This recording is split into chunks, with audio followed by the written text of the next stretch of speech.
الحمد لله رب العالمين والصلاة والسلام على أشرف المرسلين وعلى آله وأصحابه أجمعين، أما بعد. أيها الإخوة الكرام، نلتقي وإياكم في هذه الليلة المباركة، وليلتنا هذه هي 3 من شهر رجب لعام 41 و400 وألف للهجرة، الموافقة 26 من شهر فبراير لعام 20 و2000. كعادتنا في ليلة الخميس نفتح كتاب الإمام أبي عبد الله البخاري رحمه الله تعالى في الأدب، وما زلنا بصدد قراءة الباب 45 و100 الذي هو بعنوان ليس المؤمن بطعان. وقد ختمنا بفضل الله تعالى في الدرس السابق قراءة الحديث 13 و300، وننتقل الليلة إلى الذي بعده بإذن الله تبارك وتعالى. Mes très chers frères, nous nous réunissons comme chaque jeudi soir afin de lire et d'étudier ensemble le livre de l'imam al-Bukhari rahimahullah ta'ala dans le bon comportement. Nous sommes dans la 3e nuit du mois de Rajab 1441, c'est-à-dire le 26 février 2020, et nous nous sommes arrêtés la semaine dernière à la lecture du hadith numéro 313, et nous reprenons avec le hadith suivant, le 314. قال رحمه الله تعالى: حدثنا عمرو بن مرزوق قال أخبرنا شعبة عن أبي إسحاق عن أبي الأحوص عن عبد الله رضي الله عنه قال: ألأم أخلاق المؤمن الفحش. فالحديث هذا من كلام عبد الله بن مسعود رضي الله عنه، والحديث إذا انتهى إلى غير النبي صلى الله عليه وسلم فلا يخلو من حالين: إما أن يكون المتكلم صحابيا فيسمى هذا الحديث أيضا بالحديث الموقوف، وإما أن يكون المتكلم من بعد الصحابة أي التابعين فمن بعدهم فيسمى إذن بالحديث المقطوع. فحديثنا هذا حديث موقوف، ووصف الحديث بالوقف لا يترتب عليه حكم بالصحة والضعف، فهذا أمر آخر. يقول فيه عبد الله رضي الله عنه: ألأم أخلاق المؤمن الفحش. ألأم أفعل من لام يلوم، من الفعل لام يلوم، والفاعل إما أن يكون اللائم وإما أن يكون اللئيم، فهناك فعلان. فلام يلوم إذا بان منه الشكاية ورغبة عن شيء، وهذا في اللائم والذي يظهر ما لا يعجبه. أما اللئيم فهو الذي قد اتصف بدناءة النفس وبالصفات المذمومة. فالمقصود هنا الثاني، اللئيم، وليس اللائم، وليس اللائم. فاللئيم أشد الناس أو أشد اللئام أو أشد أخلاق اللئام، أشد أخلاق اللئام. والسؤال ينطرح بنفسه: هل في المؤمن لئيم؟ نعم، لكن وجود مثل ذلك فيه يدل على نقصان الإيمان عنده. فقال: ألأم أخلاق المؤمن الفحش. والفحش سبق معنا أن معناه هو تجاوز الحد في القول والفعل. فإذا رأيت إنسانا متصفا بخلق اللئام بحيث لا ينضبط في قوله ولا في فعله فلا حد يقف عنده، فاحكم عليه بأنه من اللئام، واحكم عليه بأنه من أشد الناس في هذا الباب. Ce hadith-là, il est rapporté par Abdullah ibn Mas'ud. Du moins, c'est une parole de Abdullah ibn Mas'ud. Une petite parenthèse rapide. C'est du pain que je vois là par terre là. À côté de toi, il ne me voit pas, ça y est, il est perdu. Viens juste toi, devant toi. Là-bas. Tu veux bien le ramasser, s'il te plaît? Barakallah. Ça me gratte depuis tout à l'heure. طيب, donc, le hadith ici est une parole attribuée à Abdullah ibn Mas'ud, radiyallahu anhu. On a déjà vu ensemble de nombreuses fois que le hadith était donc un terme qu'on employait pour désigner une parole attribuée au prophète, alayhi salatu wa sallam. Mais pas seulement une parole, ça peut aussi être une action ou un comportement ou autre. Mais les savants du hadith ont trouvé qu'il était important et nécessaire de donner au hadith un nom différent en fonction de celui à la fin qui va parler, ou de qui on va parler. Donc lorsque le hadith est attribué au prophète, sallallahu alayhi wa sallam, on dit que c'est un hadith marfou'.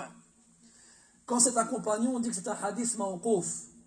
Et quand c'est autre qu'un compagnon, notamment les tabi'in et ceux qui viennent après eux, on dit que c'est un hadith maqtou'. Et donc ici c'est un hadith mawqouf. Il y a des gens qui vont nous dire, mais est-ce que le hadith mawqouf il est sahih, il est da'if? Ça n'a pas de rapport. C'est une classification qui a pour but de nous faire savoir que celui qui parle à la fin, c'est le prophète ou c'est pas le prophète. Donc quand je vais te dire hadith maqtou', tu sauras que c'est un tabi'i ou autre. Quand je te dirai hadith mawqouf, tu sauras que c'est un sahabi. Quand je te dirai hadith marfou', tu sauras que c'est le prophète, alayhi salatu wassalam. Ça ne veut pas dire que c'est un moyen de savoir si le hadith il est bon ou non. On va classifier le hadith différemment et pas seulement en fonction de son authenticité. Donc ici, Abdullah, on ne sait pas de quel Abdullah il s'agit. On a déjà vu plusieurs fois ensemble que quand on dit Abdullah sans dire de quel Abdullah il s'agit, celui qui a la priorité, c'est Abdullah ibn Mas'ud. Radiyallahu anhu. Il nous dit Al-amu akhlaqil mu'mini al-fuhsh. Le mot al-amu, c'est un pronom superlatif, c'est-à-dire le plus que. Pour ceux qui, comme moi, se sont endormis en français pendant les cours de grammaire. Al-amu, donc le plus que. Mais le plus que quoi? Il faut revenir à la base. Donc al-amu, si on le met, on le fait, comment dirais-je? On revient à sa forme de base, ça fait af'al. Af'al. Donc j'enlève le alif et il me reste 3 mots, 3 lettres. Le lam, la hamza et le mim. Ça fait la'ima. Donc le verbe c'est la'ima. J'ai aussi notre verbe c'est lama. Donc j'ai lama et la'ima. Lequel de ces deux verbes aura servi à faire al-am? Lama, ça veut dire plaindre, se plaindre. Alumu akhi haythu lam yusalli al-maghriba ma'ana, mathalan. Je plains mon frère car il n'a pas pris le maghrib avec nous. Dans le Coran, la yakhafuna lawmata la'i. Ils ne craignent pas la plainte de celui qui se plaint. Ou bien encore, qawluhu ta'ala, wa la uqsimu bin nafsi al-lawwama.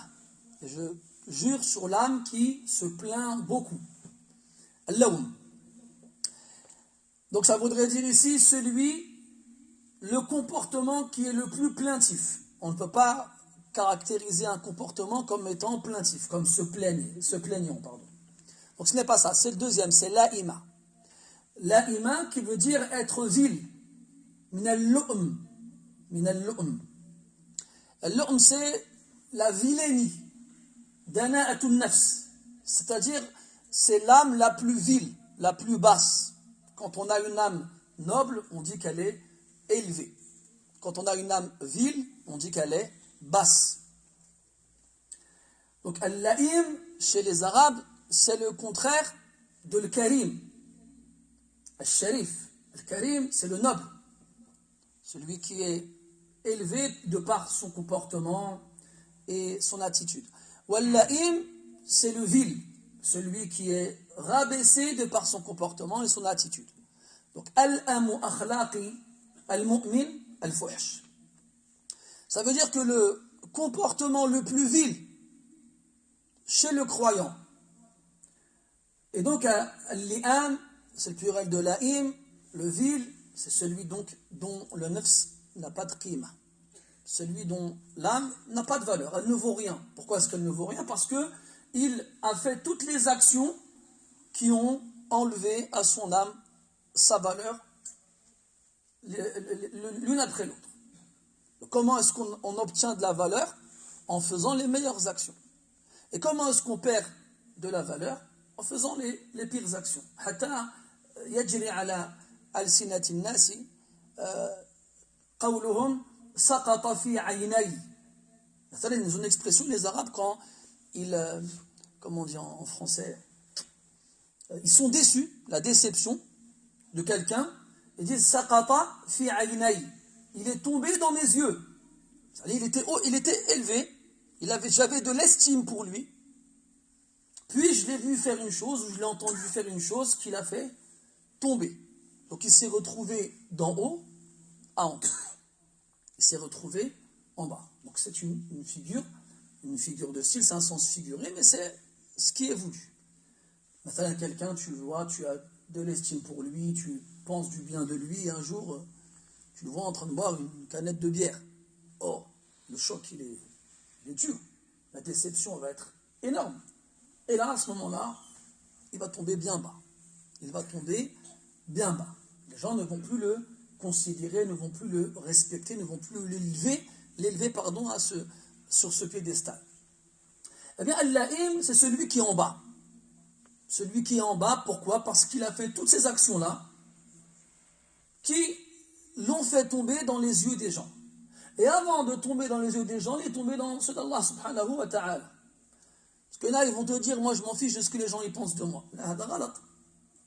On ne doit pas faire les choses pour les gens, mais on ne doit pas non plus se désintéresser de notre image auprès des gens. يقول النبي صلى الله عليه وسلم فمن اتقى الشبهات فقد استبرأ لدينه وعرضه. Celui qui se préserve des ambiguïtés aura certes préservé sa religion, c'est-à-dire sa relation avec Allah Azza wa Jal, وعرضه et son honneur, c'est-à-dire sa relation avec les gens. Donc on ne peut pas faire des choses qui dans les yeux des gens sont mauvaises. Même si elles ne sont pas forcément interdites, islamiquement parlant. Exemple, pendant longtemps, on avait ce qu'on appelle al-muru'ah. Le muru'ah, c'est la dignité. Ça n'a pas réellement d'équivalent en français. C'est la dignité.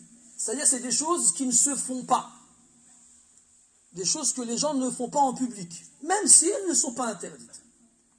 Et ça, c'était un critère qu'on prenait en compte pour savoir si le rapporteur du hadith, on prenait son hadith ou non.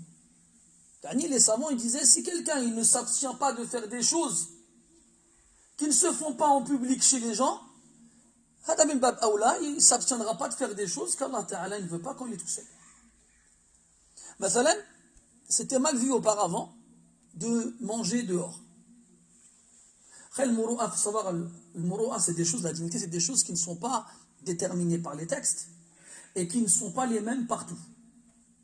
C'est-à-dire que, mathalan, au Maghreb, il y aura des choses qui ne se feront pas, mais qui se feront au Mashriq, à l'Orient. Et l'Axe kadalik, pareil pour l'inverse. Il y a des choses qui ne se feront pas à l'Orient et qui se feront à l'Occident. Donc les muru'a, le muru'a, ce qu'on appelle al-khawarim, al-muru'a, les actions qui vont détruire la dignité, il faut comprendre deux choses. C'est qu'elles ne sont pas déterminées par les textes, mais déterminées par les gens, c'est sociétal, et qu'elles ne sont pas les mêmes partout. Elles ne sont pas les mêmes partout. Je vous avais déjà raconté, une année je suis parti en Égypte, le couscous me manquait, alors je vais dans une épicerie, je cherche de la semoule. Moi, en bon maghrébin, je vais voir Moul Hanout, je fais un couscous, et là il devient bleu. C'est comme si j'avais perdu le réseau. Alors, il ne me répond pas. Je fais un couscous, il fait عيب والله عيب انت عندك لحيه وانت عيب والله عيب.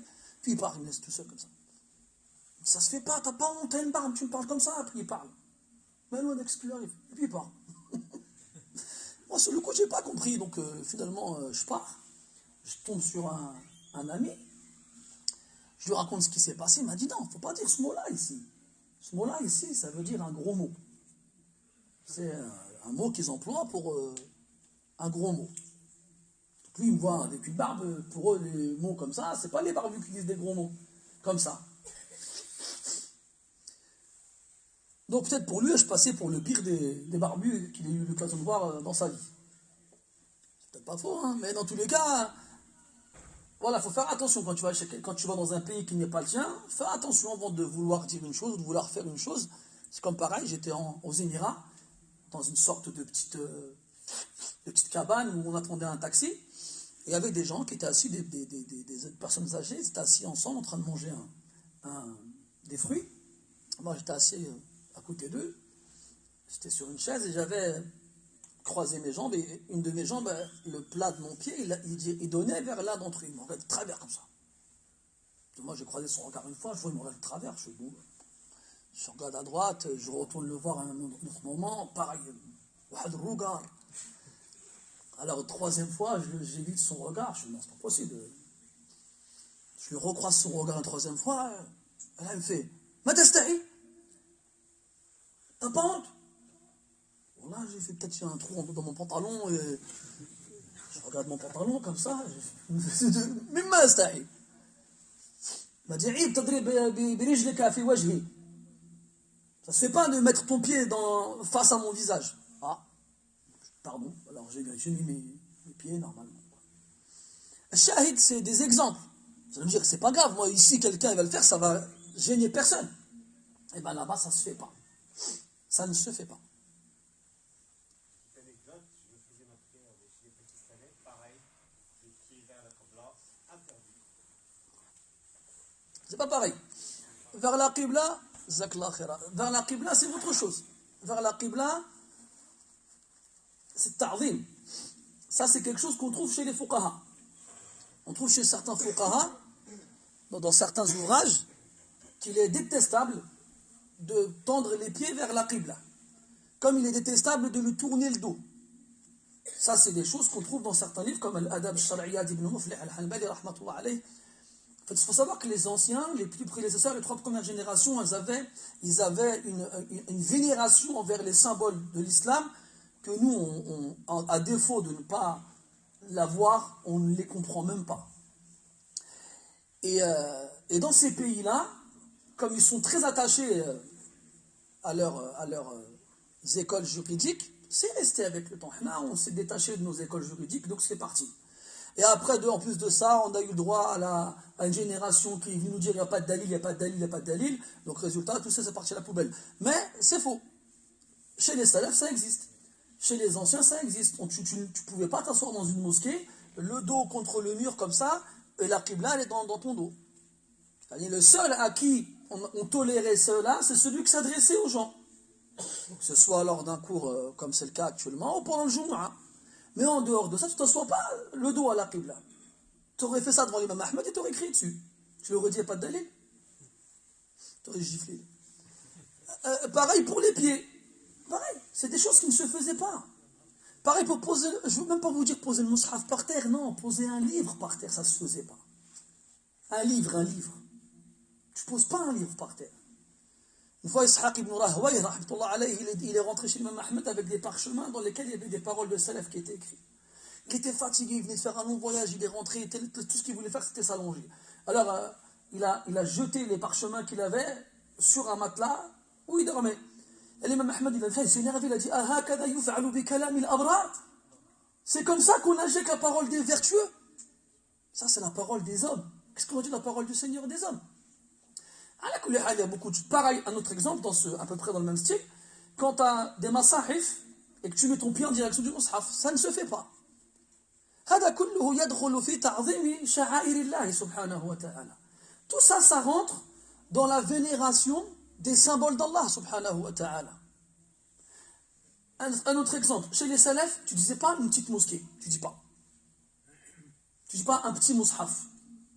Une fois, il y a quelqu'un, il a dit à côté d'un imam, al-Sha'bi, il a dit Musayhif. Il a un petit mushaf. Il a dit Wallahi lahu akbaru mink. Il dit Wallahi, il est plus grand que toi, le mushaf. Il disait pas une petite sourate.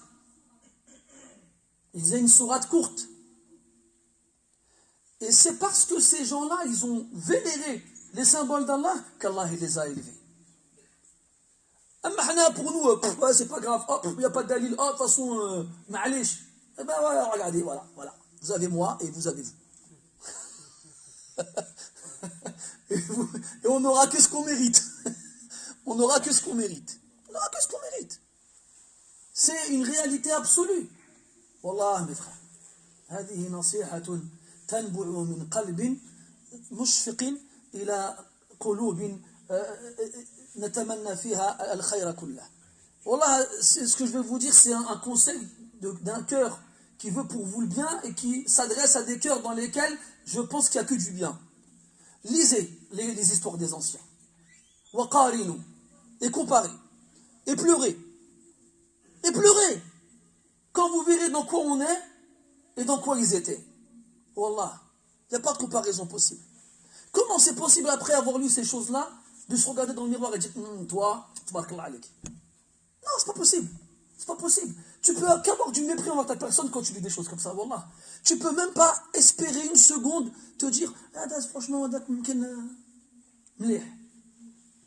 et quand les gens ils viennent te dire anta, tu dis wallah, si tu savais, wallah. Là, on s'est fait avoir. Parce que nous, on se compare les uns aux autres. On est là, mashallah. Ouais, regarde, lui, son qamis, il est plus long que le mien. Ou là, sa barbe, elle est plus courte que la mienne. Ou bien, moi, je suis au premier rang, lui, il est au dernier. Ou bien, parce que j'ai assisté à telle prière et pas lui. Ça y est, on croit que... Ouais, mais si on est dans un marathon et qu'on est 2000 à courir, et que tu arrives avant les 100 derniers, tu es quand même dans les 100 derniers. Elle est là, la réalité. Et c'est malheureux. Parce que nous, on se compare aux derniers. Parce qu'on est dans les derniers. Mais c'est pas au dernier qu'il faut se comparer, c'est au premier. Et c'est là qu'on se rend compte qu'on est dans les derniers. Le moyen, tout ça pour dire que ça, c'est autre chose. Ça, c'est dans le ta'zim. Ça, à la limite, c'est bien. Tout ce qui rentre dans le ta'zim, c'est bien. Moi, je suis pour ça.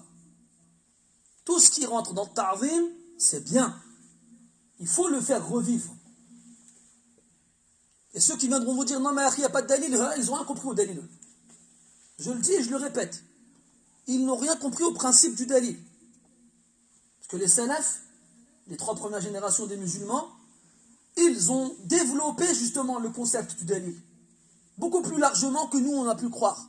Quand ils disent قَوْلُهُ تَعَالَى وَمَنْ يُعَظِّمْ شَعَائِرَ اللَّهِ فَإِنَّهَا مِنْ تَقْوَى الْقُلُوبِ. Quand ils ont lu un verset comme ça, que celui qui vénère les symboles d'Allah, ça fait partie de la piété du cœur, alors ils ont dit, quels sont les symboles d'Allah? La mosquée, le Coran, la prière, kada, kada, kada, et tout ce qui rentre dans le ta'zim, ils l'ont rentré dedans. Et donc, ça prouve la piété du cœur. Et à l'inverse, celui qui ne manifeste aucune piété envers les symboles d'Allah, eh bien, il n'a pas de piété dans le cœur. Il n'a pas de piété dans le cœur. Le mantouk, celui qui vénère les symboles d'Allah, il a de la piété dans le cœur, et celui qui ne le fait pas, il n'en a pas. Il n'en a pas. Un exemple. Vous avez vu, selon le Malikiya, vous savez, chez le Malikiya, le temps d'accomplissement de l'heure de la prière de Maghrib, il est étroit. C'est pour ça que vous avez dans la plupart des mosquées en France 5 minutes seulement entre l'adhan et l'iqama pour le Maghrib. Parce que la plupart des gens en France qui tiennent des mosquées sont maghrébins et qu'ils le sachent ou non, ils ne font que suivre le madhab maliki à ce sujet-là. Alors qu'en vrai, c'est une grosse paella, ils mettent dedans ce qu'ils veulent en fait. Un jour ils sont maliki, un jour ils ne le sont pas. Mathalan, le Jumu'ah, ça ne dérange pas de le faire avant le Dhuhr, alors que chez le maliki, ça ne marche pas. Ils font le mas ala al-khuffayn, alors que chez le maliki, sur le jawrabayn, alors que chez le maliki, ça ne marche pas. Donc c'est un peu tout et n'importe quoi. Bref. Normalement, l'iqama n'a lieu que sous l'ordre de l'imam. C'est l'imam qui dit au mu'adhin aqim as-salah. C'est pas le mu'adhin qui fait l'iqama tout seul. C'est pas le mu'adhin, il est là, il regarde comment il s'appelle, le tableau. Ça y est, les 5 minutes sont passées. Il se retourne, l'imam il n'est pas là. Alors de lui-même, tiens, toi fais lui-même, vas-y. Et puis l'imam il arrive, et puis il prie avec les autres. Non. Le seul cas où un autre que l'imam attitré dirige la prière, c'est quand on a peur que l'imam vienne en retard de façon à ce que le temps qui reste pour la prière il soit trop court. Mais comme les gens aujourd'hui se contentent de suivre sans connaître les ahkam, on se retrouve comme ça. Combien de fois moi je suis arrivé ici la première raka'a pendant la Fatiha même. هذا الفعل يقتضي عدم تعظيم الإمام مقام الإمام. Cette façon d'agir, elle indique qu'on ne donne pas à la position de l'imam son rang, sa considération. Pour vous donner un exemple, si chez certains fuqaha, la prière elle a eu lieu avec l'imam et que des gens ils arrivent en retard, ils n'ont pas le droit de prier en groupe sans la permission de l'imam. Ils n'ont pas le droit. Il y a plein d'ahkam qu'on pourrait citer comme ça dans Bab al-Imama, Awsaf al-Imama, dans Kutub al-Fiqh. Il y en a plein. Je vous invite à retourner à ces chapitres-là. Parce que l'imam aussi fait partie de Sha'airullah. Tu ne peux pas commencer la prière avant lui. Tu ne peux pas sortir de la prière avant lui. Tu ne peux pas faire le ruku' et le sujoud avant lui. Tu es obligé de le suivre. On va même aller plus loin. Chez le Jumhur, s'il prie assis, tu pries assis. Istihbaban. T'imagines? Mais non. Aujourd'hui, on ne respecte plus rien. Lui-même, il est là, yahmilu al-Qur'an fi sadrihi. C'est un amil min al-umala. C'est un fonctionnaire parmi les fonctionnaires. Allez, vas-y, tchèque. نعطيو له شي خبز يابس وبركة عليك وقول الحمد لله. C'est ça, malheureusement, elle est là, la qima de l'imam chez les gens. Elle est là. وما ينبغي هذا. Ne convient pas de respecter, comment dirais-je, respecter, de considérer un imam comme ça. Il ne convient pas. Vous savez, j'ai appris quoi, pas plus tard qu'hier, je ne savais pas. Hein. Vous savez, les humoristes en France,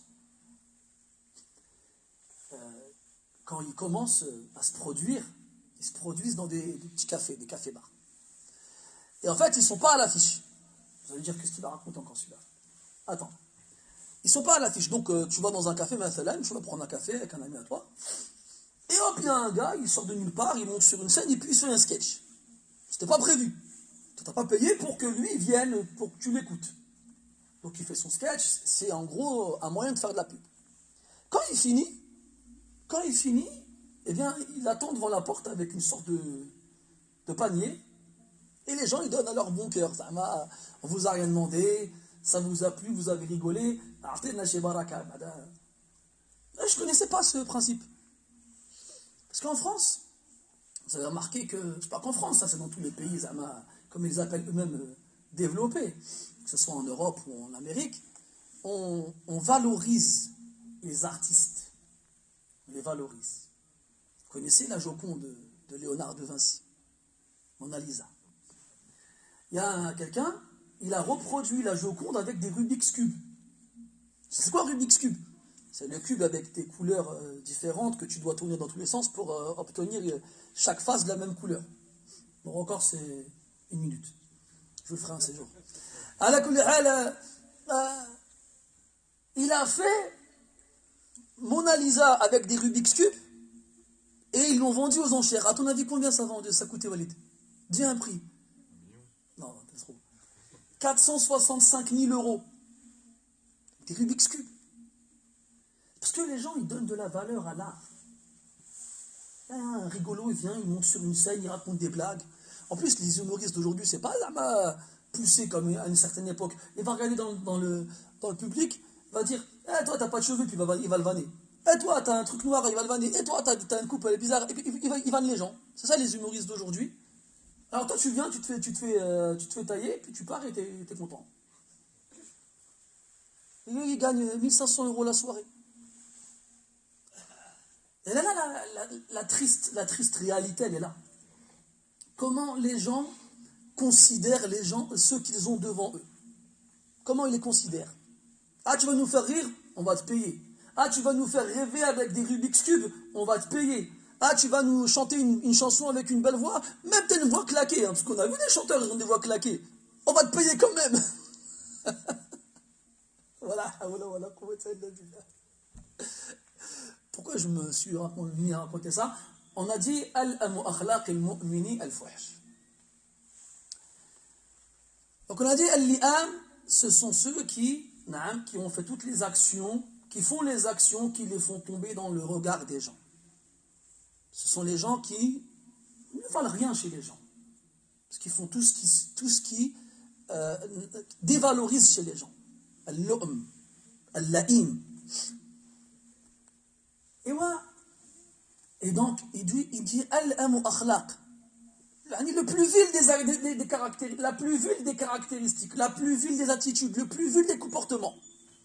Ça veut nous faire comprendre que al-lu'mu darajat, il y a des degrés. Il y a un la'im qui le sera moins qu'un autre. Kullun bihasabih. Chacun en fonction de ce qu'il fera comme chose vile. Et dans toutes les actions qu'on peut trouver comme étant viles, eh bien la pire d'entre elles, al-fuhsh. Al-fuhsh, on l'a déjà dit ensemble de nombreuses fois qu'il s'agissait de le fait de dépasser les limites verbalement et physiquement. Donc on avait traduit ça par la grossièreté. La grossièreté, être grossier. Dépasser les bornes. Dire des choses qu'il ne convient pas de dire. Faire des choses qu'il ne convient pas de faire. C'est ça être grossier. C'est ça être grossier. Alors, la grossièreté est le plus vil des comportements du croyant. Donc ça veut dire que oui, on peut trouver un croyant grossier. Et ça revient à ce qu'on avait vu précédemment dans les différents hadiths qui nient la présence de grossièreté chez le croyant. Ou plus précisément, qui nient la présence de foi chez le grossier. Et on avait dit que cette absence, cette négation ne niait pas la présence totale de la foi. Sinon ça voudrait dire qu'il n'est pas croyant, ce qui n'est pas le cas. Mais qu'il perdra de sa foi en fonction de ce qu'il aura comme grossièreté. Donc plus il sera grossier, moins il sera croyant. Moins il sera croyant. Et de tous les mauvais comportements que le croyant peut avoir, le pire d'entre eux, c'est le fuhsh, c'est la grossièreté. Et c'est pour ça que le Nabi sallallahu alayhi wa sallam, il a de nombreuses fois mis en garde contre justement ce comportement détestable et méprisable qu'est la grossièreté. On passe au hadith suivant. قوله رحمه الله تعالى حدثنا محمد بن عبد العزيز قال حدثنا مروان بن معاوية قال حدثني محمد بن عبيد الكندي الكوفي عن أبيه قال سمعت علي بن أبي طالب رضي الله عنه يقول لعن اللعانون قال مروان الذين يلعنون الناس. Encore un hadith mawqouf عن علي رضي الله عنه, un hadith qui s'arrête à Ali ibn Abi Talib radiyallahu anhu amirul mu'minin, le commandeur des croyants. ولا تعودوا ألسنتكم على قول بعض الناس كرم الله وجهه. هذا تعبير ما له وجود في كتب أهل السنة وإنما أخذ من الشيعة فلا أصل له ولا وجود له عند أئمة السلف.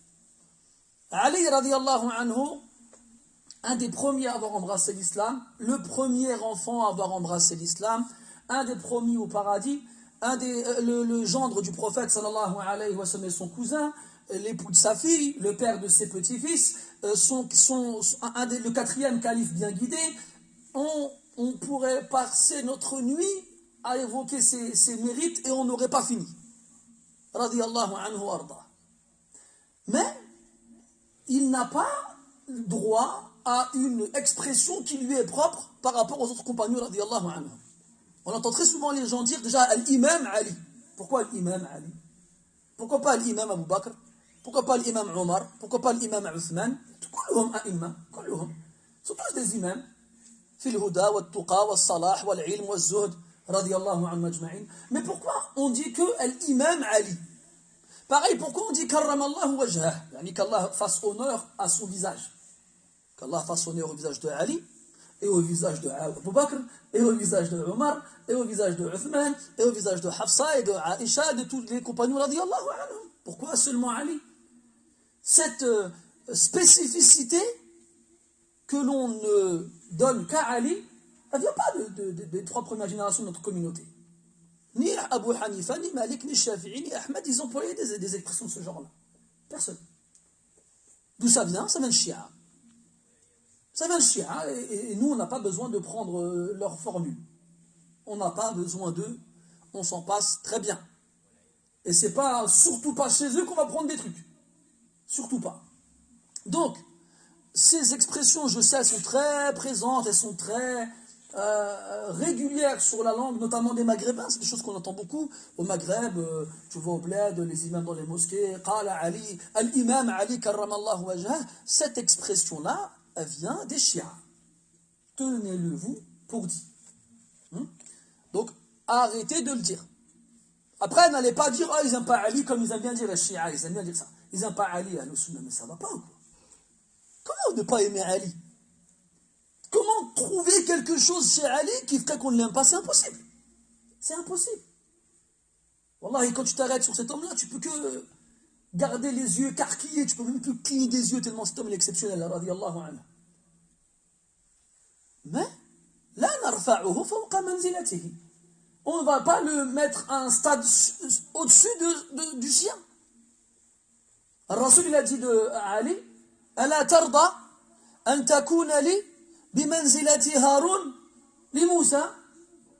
Pourquoi tu l'as dit à Ali radiyallahu anhu, ne serais-tu pas satisfait d'être pour moi comme l'a été Haroun pour Moussa? Bien entendu, bien sûr que les livres de Ahlus Sunnah, ils sont remplis, walhamdulillah, des mérites de Ali et de Fatima et de Al-Hassan ou Al-Hussein. Il n'y a pas de doute là-dessus. Il n'y a que des ignorants menteurs qui viendraient dire le contraire. Mais, c'est pas parce que on se désavoue des accusations de Shia al-Rawafid qu'on va mettre Ali au-dessus de sa place. Chez les musulmans, le meilleur des compagnons, c'est Abu Bakr, radiyallahu anhu. Thumma Umar, radiyallahu anhu. Thumma Uthman, thumma Ali. Puis après tout le reste. Khalas, c'est tout. Et comme ils sont dans cet ordre-là, dans l'Afdaliya, ils le sont aussi dans Tartib al-Khilafa. Ils sont dans cet ordre-là, dans la supériorité, Abu Bakr, puis Omar, puis Uthman, puis Ali, comme ils le sont dans l'ordre du califat. Abu Bakr, puis Omar, puis Uthman, puis Ali. Et c'est là-dessus que sont unanimes les savants de Ahlus Sunnah wal Jama'a. Salakallahu bi wa bikum sabilahum. Ni plus ni moins. Il n'y a pas à tergiverser là-dessus. Il n'y a pas à débattre. Il n'y a pas quelqu'un qui va me dire, oh mais Akhi, pourquoi? Il n'y a pas de pourquoi. Moi, laisse-moi tranquille. Va débattre avec Ahmed, Shafi'i, Malik et les autres. Moi, laisse-moi tranquille. Moi, je fais que répéter ce qu'eux, ils ont dit. Et moi, je veux nourrir sur leur croyance à ces gens-là. Fais ce que tu veux, dis ce que tu veux. Ça ne changera rien à ma vie. Ils ont arrêté de tout mélanger. Donc, Ali radiyallahu anhu ardah, il a dit, Lu'ina al-la'anun. Lu'ina fi'lun madin, مغير الصيغة أو مبني لما لم يسمى فاعله أو بتعبير آخر للمجهول. والأفضل أن يقال مبني لما لم يسمى فاعله، لأن غرض تغيير الصيغة قد يكون عن علم، فلا يصح دائما أن يقال للمجهول. لعن. On avait vu ensemble وقد سبق معنا أن المقصود في الغالب الدعاء بالهلاك. الدعاء بالهلاك. واللعن كما سبق الطرد عن رحمة الله. وكونه مبنيا لما لم يسمى فاعله ليدخل فيه فاعلون كثر على رأسهم رب العالمين سبحانه وتعالى والملائكة والناس أجمعون. لذلك قال لعن أي يلعنه اللاعنون بدءا من الله سبحانه وتعالى ثم الملائكة ثم الناس أجمعون. لعن اللعانون. واللعان على وزن من صيغ المبالغة المفيدة للكثرة. المقصود بالملعون هنا هو الذي يكثر اللعن بغير حق. فهذان قيدان لا بد من ذكرهما، أن يكون اللعن مكثرا به وأن يكون بغير حق فمن اجتمعت فيه هاتان الخصلتان فليعلم أنه ملعون وليعلم أن من يلعنه كثير وأن لعنة الله عز وجل تسبق لعنة غيره وهي فوقها وهي أعظم منها نسأل الله السلامة والعافية. Donc Ali radiallahu anhu dit l'u'ina al-la'anoun. Donc un peu de grammaire, ça fait pas de mal. L'u'ina, c'est un verbe qui est conjugué à la voix passive. En arabe, chez les grammairiens, il y a une divergence d'ordre verbal qui n'a pas d'incidence en termes de jugement final. C'est comment on va appeler ce verbe-là. Certains ils vont te dire c'est un verbe dont la forme a été changée. Point. C'est pas faux, mais c'est pas complet. D'autres ils vont te dire c'est un verbe qui a été bâti pour indiquer que le sujet est ignoré. C'est pas faux, mais c'est pas vrai tout le temps non plus. Et le troisième, c'est que le verbe il a été changé pour indiquer le fait de ne pas nommer le sujet. Soit parce qu'on ne sait pas qui c'est, soit pour d'autres raisons. Et cette expression paraît la plus judicieuse et Allah Ta'ala il sait mieux. Quoi qu'il en soit, le verbe ici il n'est pas conjugué à la voix active parce qu'on n'a pas le sujet. L'u'ina. C'est-à-dire on traduirait ça par est maudit. Ou bien on maudit en français. On maudit. Al-la'anoun, les maudisseurs. Al-la'anoun, attention ici, al-la'anoun aussi la forme elle a été transformée, elle a été modifiée pour indiquer une nuance supplémentaire, c'est la multitude. C'est-à-dire que on a une différence entre la'in et al-la'an. On a déjà vu ça ensemble. Al-la'in c'est celui qui maudit. Donc celui qui a maudit une fois, on peut dire que c'est un maudisseur. Il maudit. Il a maudit, c'est un maudisseur. Mais celui qui maudit tout le temps à longueur de journée, à longueur de temps, sans s'arrêter, en multipliant cette action-là sans aucune limite, il a un stade supérieur. Il a un stade supérieur, c'est la'an. Parce qu'il le fait beaucoup, il le fait tout le temps. C'est comme al-kadhib et al-kadhab. Vous avez remarqué, au bled, on n'a que kadhab. On n'a pas kadhib. Que des kadhab. Allah yastar. Donc, al-kadhib, c'est celui qui ment, le menteur. Et al-kadhab, comme on dirait nous en français avec un langage un peu plus familier, le mytho. Tu vois, dans la psychologie, le mythomane, c'est celui qui ment tout le temps. Donc, dans les quartiers, on dit le mytho, c'est un diminutif, on a enlevé le man de la fin, pour désigner, caractériser quelqu'un qui ment tout le temps, le mythomane. C'est quelqu'un qui ment tellement, qui s'est inventé une réalité. C'est-à-dire que tu le mets au détecteur de mensonges, ça reste plein. Hein. C'est-à-dire qu'il n'est même pas conscient qu'il est en train de mentir. Il est tellement dans sa réalité qu'il s'est lui-même inventé qu'il ne se rend pas compte qu'il a menti. Et dans toutes les cités, il y en a un comme ça. Dans toutes les cités, il y en a un comme ça. Quand j'étais petit, il y en avait un, c'était un bon ami à moi en plus. Et le pire, c'est que je gobais tous ces mensonges. Tous ces mensonges. Il était trop fort. Il te disait ça avec une décontraction, avec pas une goutte de sueur qui coulait, pas le pouls qui augmentait, rien. Et je croyais toujours ce qu'il me disait. Et sa mère, c'était une bonne amie de la mienne. Et un jour, elle m'a vu avec son fils, elle m'a dit sa propre mère. Hein. Elle m'a dit, fais attention à lui, il ment beaucoup. Et effectivement, je me suis rendu compte avec le temps que c'était que du mensonge en fait. Et malheureusement, des gens comme ça, tu ne veux plus jamais leur faire confiance. Tu ne peux pas les croire. Donc celui qui ment tout le temps, il a un stade supérieur. Là, la'an, c'est pareil. Il maudit tout le temps. Chaque fois qu'il ouvre la bouche, Allah il la'an, Allah il la'an, Allah il la'an. Ben là, je pense que à ce moment-là, on en connaît beaucoup de la'an. Mais le problème, c'est pas qu'on en connaisse beaucoup. C'est qu'il y en a beaucoup. C'est devenu normal. C'est devenu classique. Dans nos pays, au Maghreb, c'est une catastrophe. Il ne se passe pas un jour sans que la phrase Allah il-an elle soit sortie des dizaines de fois. Allah il-an pour un oui, pour un non. Pour un oui, pour un non. Et le pire des fois, c'est avec le sourire. Allah il-an, jad babak, j'en passais d'autres. Il tape معاه il tape dans le doigt. Ils rigolent ensemble. Mashallah, mlih. هذه مليحة هذه. En plus, مشى بعيد الله يلعن جد بابك. Il est parti loin. جد بابك, le grand-père de ton père. Et puis ou après ils sont devenus des artistes dans le menu, l'éventail. Vous savez, quand tu vas au restaurant, ils te ramènent le menu comme ça, et que toi tu choisis. Ils ont un éventail de choix dans l'anal exceptionnel. Hein. Tu te dis, oh, mais ça s'arrête où? Tu as vu, quand tu veux repeindre une voiture, on te ramène un catalogue avec plein de couleurs. Des fois, ils abusent. Genre, t'as rouge, t'as 43 rouges différents, tu vois. T'as pâte de, je sais pas quoi, pâte de colombe, gorge de rossignol. Eh ben, lui, c'est pareil, mais dans le la'na, tu vois. Tu veux quoi? Tu veux que je la'ne toi, que je la'ne ta mère, que je la'ne tes voisins, que je la'ne tes orteils, que tu veux que je la'ne quoi? Il en a des centaines.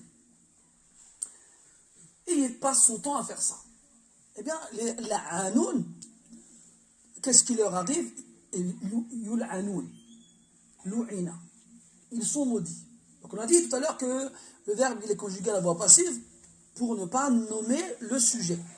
Et on a dit que la raison pour laquelle le sujet n'est pas nommé, soit c'est parce qu'on ignore de qui il s'agit, ce qui n'est pas le cas ici, soit c'est pour d'autres raisons.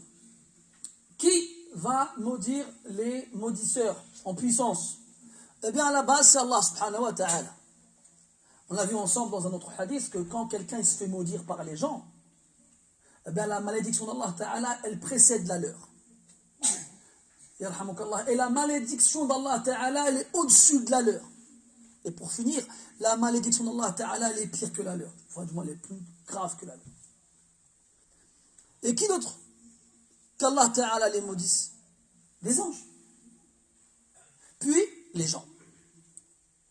Parce que les gens normaux, quand je dis les gens normaux, c'est-à-dire ceux qui ne sont pas dans cet abus dans la malédiction, parce qu'on a déjà dit ensemble que le fait que ces hadiths-là, ils citent la dans cette forme-là pour indiquer l'exagération, ça veut dire que celui qui le fait bihaq, justement, sans excès, il n'est pas concerné par cela.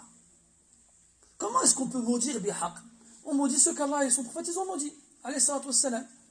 Ces catégories-là, ces groupes-là, la'an Allah al-zalimin, la'an Allah al-kadha, la'an Allah al-kadha. Comme on a dans les textes. إن الله لعن الكافرين وأعد لهم سعيرا إن الذين يكتمون ما أنزل الله من الكتاب ويشترون به ثمنا قليلا أولئك ما يأكلون في بطونهم من النار إلى آخره. Donc des versets dans le Coran qui, voilà, ils traitent certaines catégories, puis en nous disant qu'à la fin, Allah il est maudit. Dans l'autre verset, il dit أولئك عليهم لعنة الله والملائكة والناس أجمعين. Voici ceux sur qui s'abat la malédiction d'Allah et des anges et de tous les gens. De tous les gens. Donc, celui qui maudit celui qu'Allah Ta'ala et son prophète ils ont maudit, il aura maudit bihaq. Ou bien celui qui va maudire une chose ou quelqu'un occasionnellement ou bien rarement, pareil, il ne rentrera pas dans celui qui le fait tout le temps.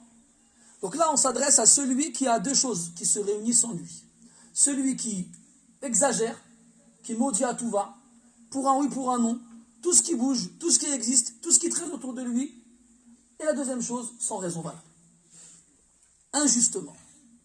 C'est lui qui se fait maudire. Par Allah subhanahu wa ta'ala, par les anges et par les gens. Quand on a dit tout à l'heure, les gens qui ne sont pas dans cet excès-là, quand ils vont voir quelqu'un, il est toujours en train de l'âne, les gens vont réagir comme ça.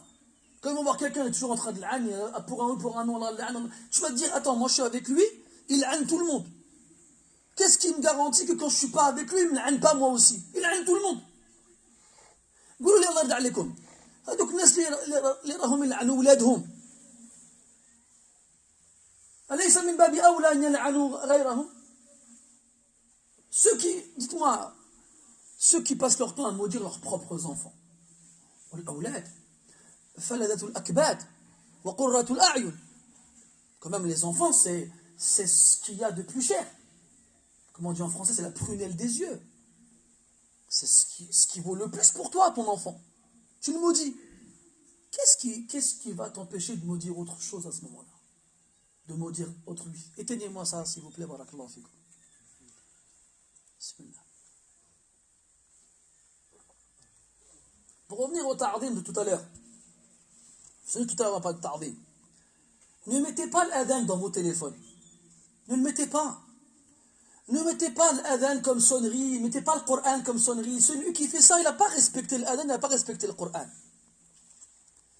Et ce qui est étonnant, c'est que quand il se met à sonner dans la mosquée, il naît en toi une idée étrange. Je ne vais pas l'éteindre. Je respecte l'adhan. C'est ça, ouais. Parce que tu es au travail ou tu es à l'école, ben wallah, tu vas l'éteindre ton téléphone. Je veux dire, racontez-moi une fois, je venais de commencer mon premier jour au travail. J'étais éducateur dans une école primaire. C'était en 2000. C'était en 2000. J'avais un téléphone, j'avais mis dedans justement juste le takbir, les deux premiers takbir de l'adhan, comme sonnerie du téléphone. Je suis là avec la directrice de l'école, on fait le tour des classes, elle me présente à l'école. J'arrive dans la dernière classe. Et là, la directrice, elle me dit, bah, écoute Soufiane, tu vas te présenter toi-même à la classe. Alors, je me mets devant la classe, tous les enfants ils me regardent. Déjà, je suis impressionnant, 1m90, une barbe comme ça, bref. Et j'ouvre la bouche, on dit quoi? Allahu Akbar, Allahu Akbar. Et là, je cherche dans mon téléphone comme ça. Et tous les enfants étaient morts de rire. La directrice, elle m'a regardé, elle n'était pas morte de rire, elle. Bref, j'ai éteint mon téléphone, c'était avant le 11 septembre 2001. Mais à la kulli hal, moi je vous dis ça en connaissance de cause. Celui qui met l'adhan dans son téléphone, il va l'éteindre, c'est obligé. C'est obligé, tu vas l'éteindre. Là, tu es à la mosquée, tu déranges les gens. C'est pas l'heure de l'adhan. Et l'adhan qui compte, c'est celui qui est fait là, par une vraie personne, pas par un téléphone. Donc ne mets pas d'adhan dans ton téléphone. Ne mets pas de Coran dans ton téléphone comme sonnerie. Et pire que ça, ne mets pas de musique comme sonnerie. D'accord? Mets dring dring, barak alek. Tu veux mettre les oiseaux qui font cuit-cuit, mets du cuit-cuit si tu veux aussi. Maintenant, tu lui mets du violon, tu lui mets de la basse, de la guitare, de la trompette, du rap ou de la techno, blâche. T'es un musulman, mon frère. On doit sentir l'islam transpirer dans tout ce qui vient de toi. Du premier cheveu au dernier poil. De la chéchia à la chaussette. On doit voir que t'es un musulman. Toi, t'es là dans ton téléphone, on dirait un concert de rap. Où est la différence entre toi et un autre? Elle est où la différence? Tu viens à la mosquée, tu ramènes ton rap à la mosquée? Tu ramènes ta musique à la mosquée? Pendant la prière en plus? Eid avec Allah. Et pareil pour l'adhan, c'est pareil. C'est pas le moment. T'as déjà vu dans une mosquée, toi, 3 hommes, ils se lèvent, ils font l'adhan en même temps? Ça n'existe pas, ça n'a jamais existé. Il y en a un, il fait l'adhan et puis c'est tout. Et si jamais il n'est pas là le muazzin, un autre il fera à sa place, mais pas 2 en même temps. Alors pourquoi, depuis que ces trucs-là, ils existent, on a 20 téléphones qui se mettent à chanter l'adhan en même temps à l'heure de l'adhan? Éteignez ces téléphones pour une fois pour toutes, barakallahu fikum. Et rendez aux mosquées le respect qui leur est dû. Et ça rentre dedans aussi, ta'zim. Les mosquées sont les maisons d'Allah subhanahu wa ta'ala. Elles doivent être respectées. Et elles rentrent dans les symboles d'Allah subhanahu wa ta'ala. Et le fait de jouer, parce que pour moi c'est un amusement ça, avec l'adhan, avec le Coran, en faire des sonneries de téléphone, en faire des moyens de se rappeler que c'est l'heure de la prière, mais un bip. Il te le propose l'application, je l'ai moi dans mon téléphone aussi. Tu peux choisir quel moyen le téléphone il va utiliser pour te prévenir que l'heure de la prière il est rentrée. Mais un bip. Mais pas l'adhan. Tu vas pas le laisser, c'est pas vrai. Si t'es déjà à la mosquée, ça sert à rien. Il y a quelqu'un qui va faire l'adhan. Et si t'es pas à la mosquée, tu vas l'éteindre. Tu vas l'éteindre. Tu vas te sentir mal à l'aise, t'es à Carrefour, à la caisse, il y a Josiane, elle est en train de passer tes paquets de cornflakes devant sa caisse, et t'entends Allah Akbar, elle va te regarder comme ça, tu te dis, non, ne vous inquiétez pas, c'est mon téléphone. Tu vas l'éteindre. Voilà. Tu vas pas assumer. Alors tu te dis quoi? Le seul endroit où je vais assumer l'adhan, c'est la mosquée. Mais ça sert à rien, il y a quelqu'un qui va le faire. Donc c'est inutile. Résultat des courses, enlève-le. Voilà. Qu'est-ce qu'on disait? Ali radiallahu anhu, il a dit lu'ina al-'anoun. Ils sont maudits. Ils sont maudits.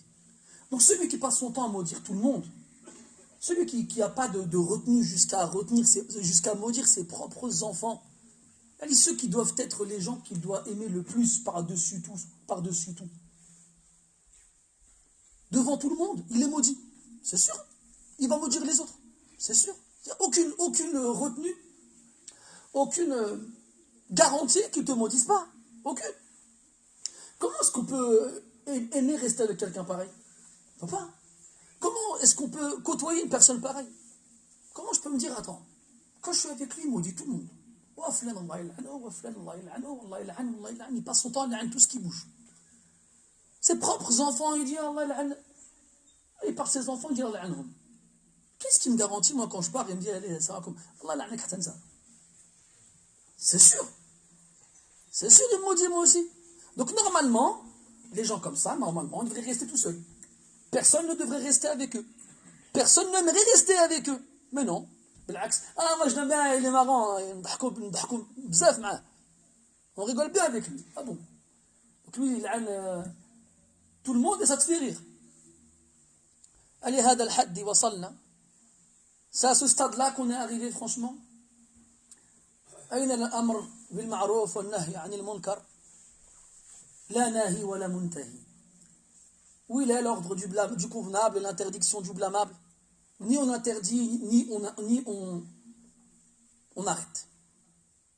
C'est vraiment catastrophique. Vous savez, une fois, c'est la fin, donc je m'arrêterai là-dessus.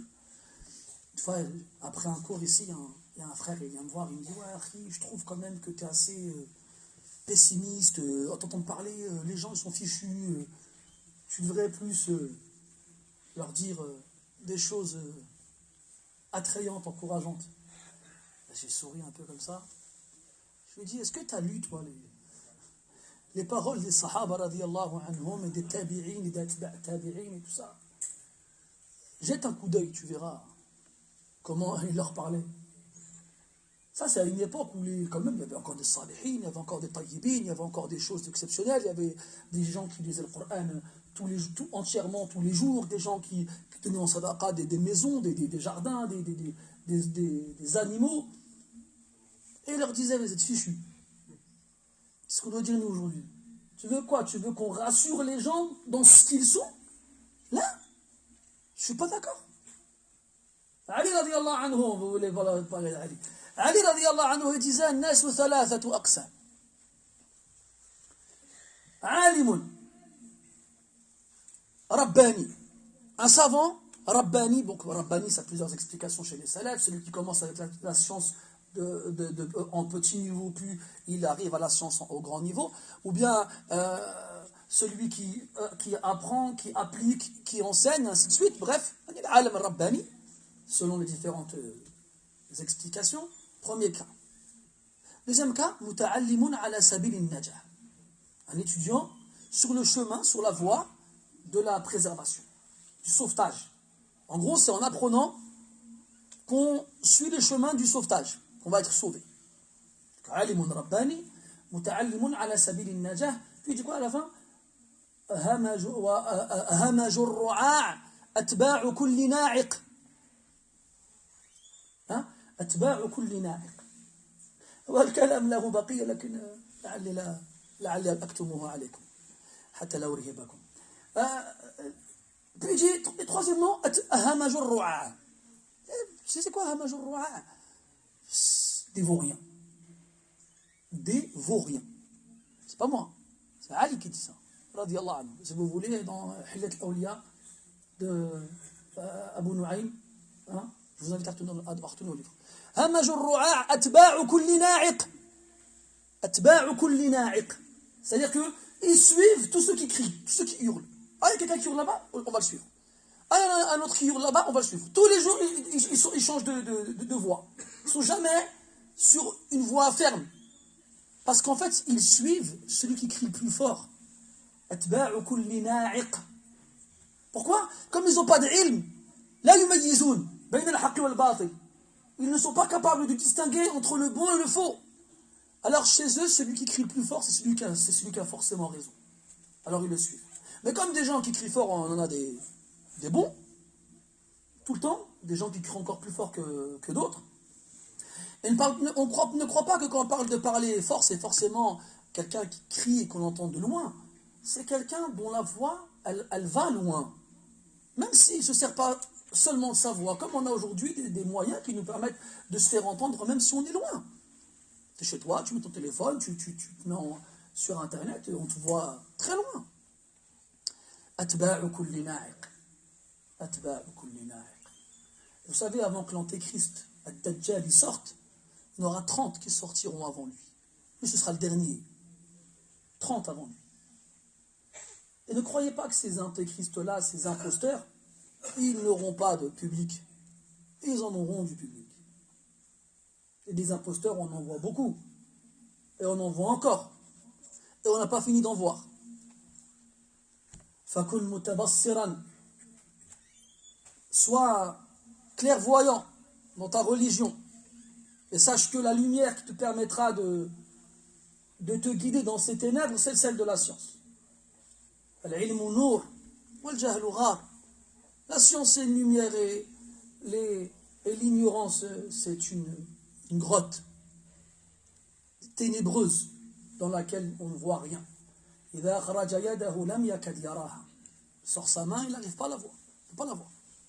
Tellement il fait noir. Tellement il n'y a pas de lumière. Alors que la lumière, elle permet d'avancer. أَوَمَنْ كَانَ مَيْتًا فَأَحْيَيْنَاهُ وَجَعَلْنَا لَهُ نُورًا يَمْشِي بِهِ فِي النَّاسِ كَمَنْ مَثَلُهُ فِي الظُّلُمَاتِ لَيْسَ بِخَارِجٍ مِنْهَا. Est-ce que celui qui était mort, puis on l'a fait vivre et on lui a donné une lumière avec laquelle il marche parmi les gens, il est comme celui qui est dans les ténèbres, il n'en sortira jamais, parce qu'il n'a pas de lumière. Et Allah dit dans le Coran, وَمَنْ لَمْ يَجْعَلِ اللَّهُ لَهُ نُورًا فَمَا لَهُ مِنْ نُورٍ. Et celui à qui Allah ne donne pas de lumière, il n'en aura jamais, même s'il ouvre tous les livres de l'humanité. نسأل الله تعالى أن يرزق لنا علما نافعا وعملا صالحا وإيمانا صادقا ولسانا ذاكرا وعملا متقبلا. سبحانك اللهم وبحمدك أشهد أن لا إله إلا أنت نستغفرك ونتوب إليك وصلى الله على نبينا محمد وعلى آله وأصحابه أجمعين والحمد لله رب العالمين وبارك الله فيكم.